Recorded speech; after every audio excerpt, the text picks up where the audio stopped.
मेरे दोस्तों, भारत में एजुकेशन को लेकर सिस्टम कितना सीरियस है, इस बात का अंदाजा इसी बात से लगाया जा सकता है। जब चुनाव आते हैं तो वोटिंग बूथ तुम्हारे गली मोहल्लों में लगाए जाते हैं। अगर कोई वोट नहीं डाल सकता तो गाड़ी घर तक भेज दी जाती है, क्योंकि एक भी वोट छूटना नहीं चाहिए। लेकिन जब बात पढ़ाई की आती है तो वही सिस्टम लाचार बन जाता है। एसएससी जैसे एग्जाम में बच्चों को 500 से 800 किलोमीटर दूर सेंटर भेजे गए हैं। न बस का इंतजाम है, न ठहरने की सुविधा है, न कोई पूछने वाला है।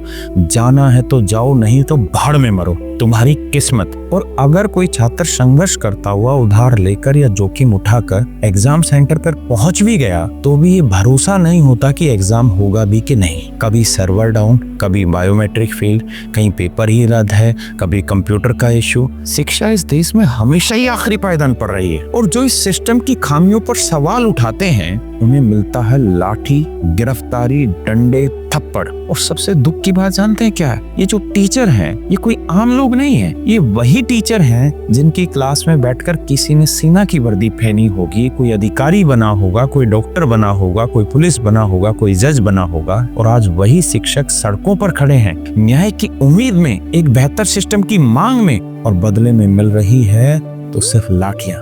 देश तब तक तरक्की नहीं करेगा जब तक पढ़ाई सिर्फ एक औपचारिकता बनी रहेगी, जब तक छात्र बस आंकड़ों में गिने जाएंगे, इंसानों में नहीं। जो आज विरोध में हैं, वो कल इस देश को संवार सकते थे, पर इस तंत्र ने इन्हें समस्या समझा। और इस सिस्टम की आदत है, जो समझ ना आए उसे कुचल दो।